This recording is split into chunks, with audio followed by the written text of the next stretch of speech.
Good afternoon and welcome to day two of the Mars celebration. We are having a great day. We have a full lineup of speakers today, and we're going to be kicking it off here today with one of our favorite ones. When we did this in years past, we've had a lot of great people from NASA, from JPL, certainly from the Aldrin Family Foundation, but all pretty much in the United States. And this year we wanted to expand things, especially with the Mars rover right now that had a lot of components with it that was built by other countries. So we tried to decide who would be the best people to speak about what's happening up on Mars right now with the rover, and we got lucky.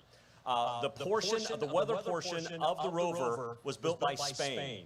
And the person who was in charge of that project is called Dr. Rodriguez Manfredi. And guess what? We have him here to talk today to us about weather on Mars and about the program they have and the equipment that they have up on Mars. And here to introduce Dr. Rodriguez Manfredi, our own Zoe Miller, who is going to handle the MC duties for the next presentation. Zoe, come on up. All right. Okay, thank you. All right, hello everyone. I hope you guys are enjoying this fine sunny day. Despite what a quick glance at the forecast might lead you to believe, it said there are going to be scattered thunderstorms. Bright blue sky. So to get a more reliable weather forecast for Mars, we have a speaker who specializes in weather on Mars, Dr. Jose Antonio Rodriguez Manfredi. So, Dr. Rodriguez Manfredi was the previous head of Department of Advanced Instrumentation at the Centro de Astrobiología in Spain. He is now the principal investigator of the Space Instrumentation Research Group.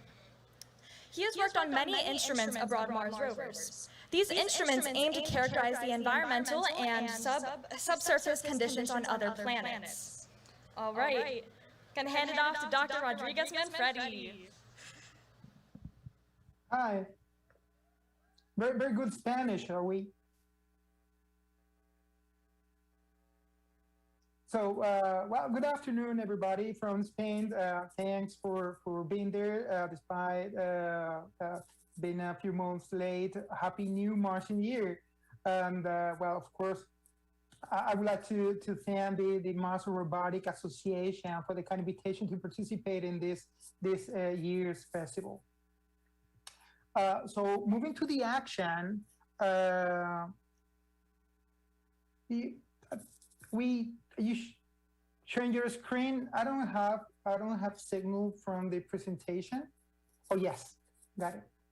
So moving to the action, and there's a few minutes we're gonna share together. I would like to talk to you about the Martian atmosphere and how important this is to understand what our neighbor planet is like in our days, to understand its history and also to think about the future. Well, especially when we think about sending future manned missions. I'm pretty sure you can imagine how risky it is to land on another planet without knowing the dynamic of its atmosphere. It's a strong winds, and even more so if we're landing in the middle of a planetary storm, for example. So for all these reasons, knowing what the atmosphere is like, how the atmospheric and the climatic phenomena behave, phenomena that may be crucial to the design of future manned missions, I was saying, and how all that may affect the future crews exploring, or who knows, inhabiting Mars. So for all that, studying the atmosphere is so important. Next slide, please. But before going to all those details, let me emphasize that, as you know, we're living a unique moment in the space exploration, in the exploration of Mars. We're living a new space race that will surely provide an enormous return for all the humankind. The space exploration is, as perhaps many other areas in life, a suitable environment for international cooperation and joint work, and that is actually what we're living together with NASA and Spain, as you was mentioning. And well, in this particular case, in July last year, the United Arab Emirates launched its Al Hamal hopefully pronouncing that correctly. So the HOPE mission in English, which also reached Mars in early February this year, actually a few days after the New Year's Day.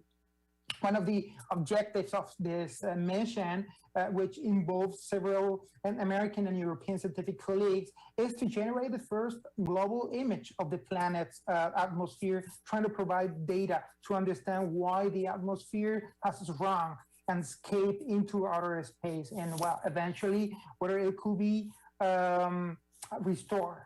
Who knows? Next slide, please.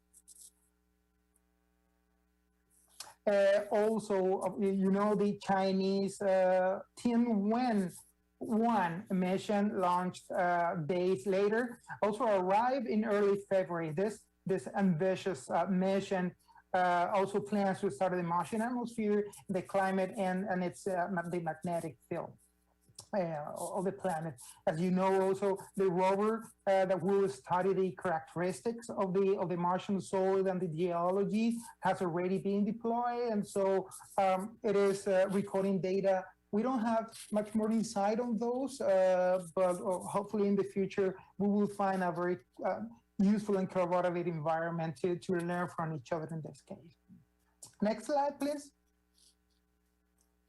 But well, I believe, without a doubt, the most scientifically and technologically ambitious missions we have ever sent off our planet is Perseverance, Mars 2020 mission. And well, as I was saying, this is not this is not because we have spent the last 7 years working tirelessly on her, which is also true. But because the scientific objectives she sets address in a very direct way those big questions we have been asking ourselves for millennia. Also, technologically, she carries on board the most advanced systems and instruments that we have sent to another planets, as we will say in a minute. Next slide, please.